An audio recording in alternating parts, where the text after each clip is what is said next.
Kia ora te whānau, no mai haere mai, welcome. Um, this is a new part, really excited, a new part of our YouTube channel, which is Chats with the famz. So we will talk with different people in Roy's family about different topics. And today's topic, you're talking to Mama, and we'll be talking about the adoption process here in Aotearoa, in New Zealand itself. I'm really excited to share this kōrero with you guys today because it's something I get asked about as soon as people find out that I have adopted son. They want to know how long it takes, how did I do it, how did I get into get an adopted child, and all these questions, which are beautiful to ask. And never be shy to ask questions to me. I'm all about being open and honest. A huge reason why I speak so openly about my son being adopted is that I am so pro adopting. I would love to see this as like the top choice if people decide to let go of their child, that it'll be done in this way. As I always say, I am not one to make anyone's choices, but an informed decision is the best decision. So by allowing people to know and see the blessing that Roy is not only to us, but the life and the love and the person he's becoming, they will understand why it's so brave and so have so much courage to make a decision like this, to adopt out, to really be unselfish, I guess, because there's a lot of things that you'll live with, and to know that there's a child out there with your blood, it's going to always be there, but there's still something that someone chose to do and that they learn to live with or cope with. With that, I can't really understand it because I'm on this side, I'm on the receiving end, and I'm not one to pretend I know how the birth mother felt when she handed him over to me or she made this decision. I totally respect you for it and I love her for it, and I hope one day her and I can sit down and talk about this and share that with you. But that is a sacred topic between her and I, which I'm going to leave there until the day we decide as two main women in my son's life to share with you all. So back to a little bit about the way we come about adopting. So Roy and I in 2020 have been married for 9 years, going 10 in December. After 5 years of trying, it was pretty much 5 years where we knew like, shouldn't we have a child? What's happening? But trying not to dwell on it too much, we kind of put all our energy into, one, I was working with children most of my life. Two, we really put our time and effort into our nieces and nephews and just really filled our lives up in that way of having children around us to kind of fulfill that void that was in us. But it was always there, especially Father's Day, Christmas Day, Mother's Day, all those days where you're reminded that you don't have a child, and when you desire it so much it gets painful. And I remember one Mother's Day, because we try and have it where we will celebrate, my sisters who are parents, or we would have Roy's mum here because we're blessed to have her in our lives still, and those were ways we would fulfill ourselves. Well, one year it was just him and I, and I really felt it, and I broke down crying and just asking why, and I was really heartbroken. And it was that day we kind of thought, well, let's look into adopting. So the first thing that we did was I went onto Google and I searched adoptions, and what came up was Child, Youth and Family, where I phoned them and they pointed me into the right direction, where we were able to, so a seminar, and that seminar we learned about what it takes to adopt, and also learnt about fostering. That night we also left with an information pack and the forms that you need to fill in. So what would have happened if we completed that was we would have went and got our doctors done, signed all the permission for them to look into our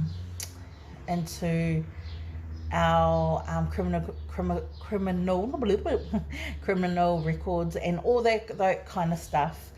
And then once that would have been finished, we would have put it into the pile, and that allows people who choose to adopt to look through files of parents looking to adopt.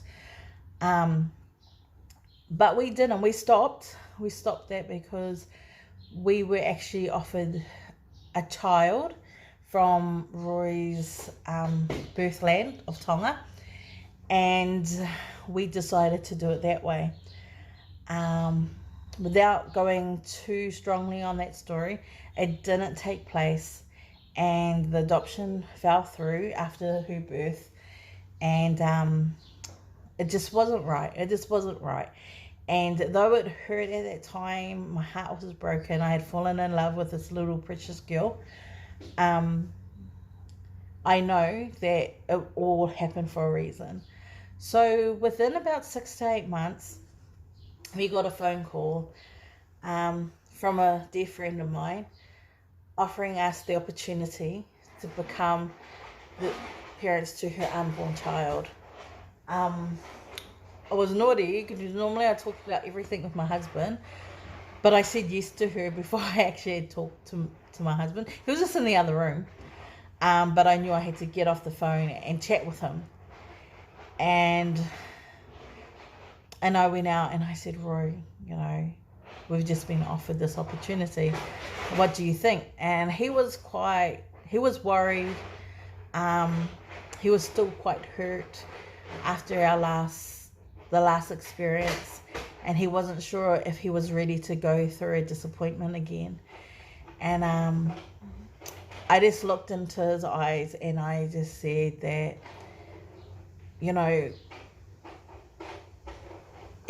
with all due respect, people that lose a child and while carrying, they have no idea that's going to happen. And I couldn't even picture the heartache. I'm not even going to pretend on that one. But it happens, and they find a way to get through that, and then they find, they have another child. And I wanted that opportunity. I was ready to become a mum. So Roy said, okay, if that's how you feel. He was supportive. Quiet about it, but supportive. And I knew it because my husband, if he doesn't want something, he just says no. So I knew his heart was protected, but he was ready for this adventure with us. And people were telling me left, right, and centre, don't get your hopes up. Don't look too far ahead, just in case, because we had just gone through what we had gone through. But it was too late. I had fallen in love with this unborn child again. And I've fallen in love with the idea of becoming his mum. Well, at that time, it's mum. And looking forward to a future with 3. So we then went down. Because it was someone I knew well, we decided to start off as a whāngai. We whāngai'd first, meaning there was no adoption papers made. We just decided that we would take baby and then work on the adoption when he was in our care. We went down, baby was born, and unfortunately on day 2 he had seizures and ended up to be very, very sick, and we spent the next 2.5 months in hospital with his rare disorder, and in and out of hospital for years to come after that. Oh, you okay? Yeah?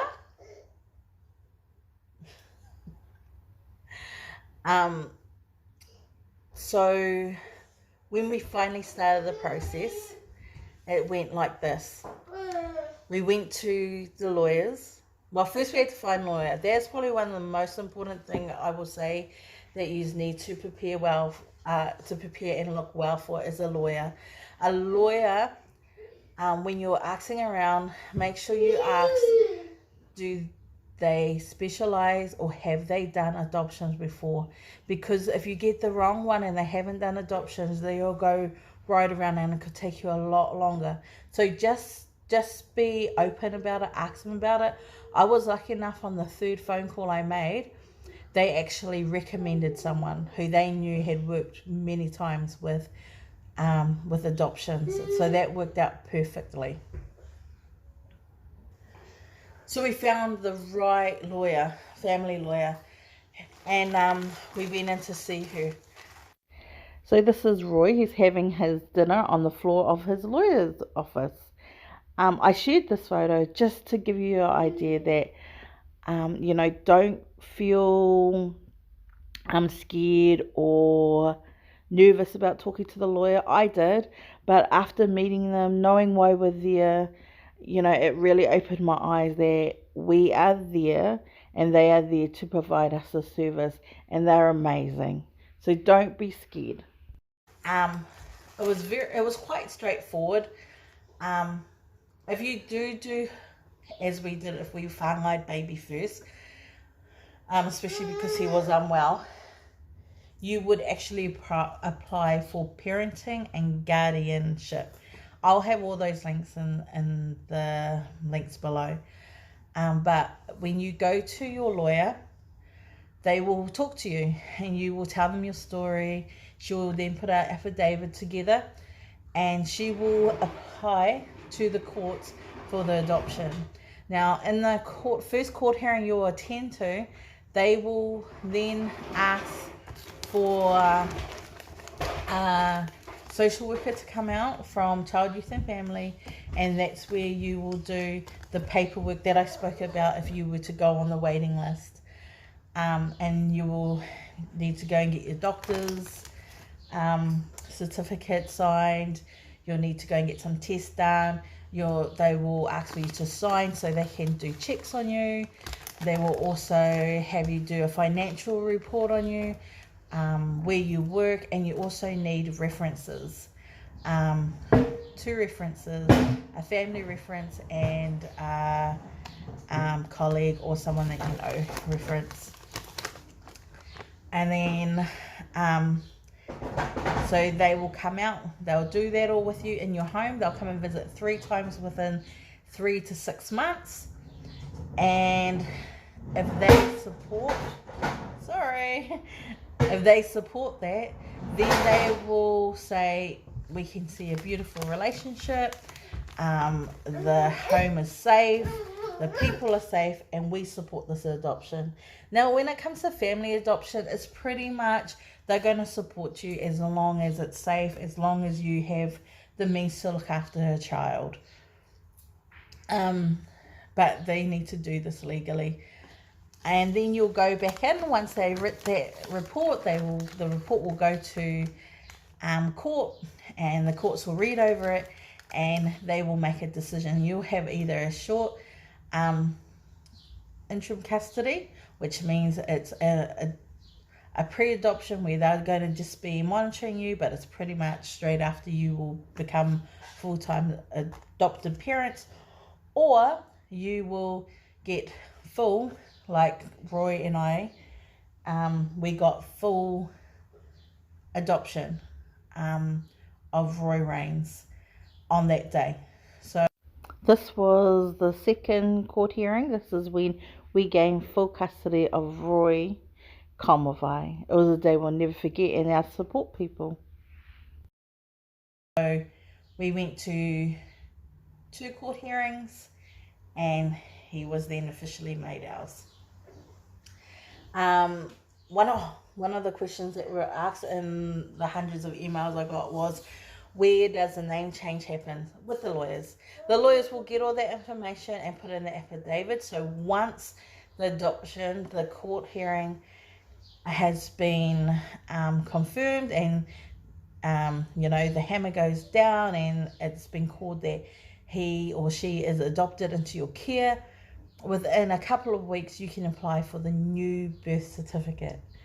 And I think with the journey we had, because he was sickly, because we had him for 2 years before we even started adoption, and he was 3 when we adopted him, you know, he already felt like ours. Well, he was ours. But then when we got to open the birth certificate and then we saw our names under his name, it was one of those moments where it's just like, oh, he's my baby. He's my baby boy. Yay. So that's the process, guys. You know, if it's beforehand, you're looking into adoption, go to the website they are provided, which then they will lead you to the seminar, and then go through that booklet handed in, and the parents will go through, and if they see what they like, they will choose you. Now, I'm going to be very open, and they're even open when they talk to you in the seminar, that when we went there would be about 4 children adopted a year, and there's around about 500 to 800 parents wanting to be to adopt. But don't let that put you off. Please go forward. And I tell everyone this. You know, they hear that and then they take their name away, or they don't want to go through it. But a little soul will find you. If that child belongs to you, they'll go and find you some way. And I'm just a strong believer in that. And we were lucky enough that Son found us. And he has, and I'm a huge believer in this, is that he will always have 2 mamas. He will always have siblings. He will always have extra nannies and aunties and uncles, and God did that because they knew he needed a whole lot of people to love him and support him in his life. So as an adopted parent, I don't want to take anything from him, just add to him. And I hope I add value daily to him. And that's what my goal is. Not only just as an adopted parent, but just as a parent. I want to add value to my children, and be a part of direction. And then I hope that he just springs past me and outdoes me and just reaches the stars. So guys, I hope this helps. Hope I haven't rambled on too much and way off cue. But the great thing is that you can ask questions. Please ask questions. If you don't want to leave them in our comments on our YouTube channel, out of privacy, please come and find us on Roy's 18 Reasons on Facebook, where you can private message me. I will leave the link also below. And also, please like and subscribe. Keep forgetting to add those into my videos. And hopefully we can have a guest next time speaking with us about being a part of Roy Rain's life. So for now, I hope this helped a little bit. Thank you for joining in, and we will see you next week. Go get there.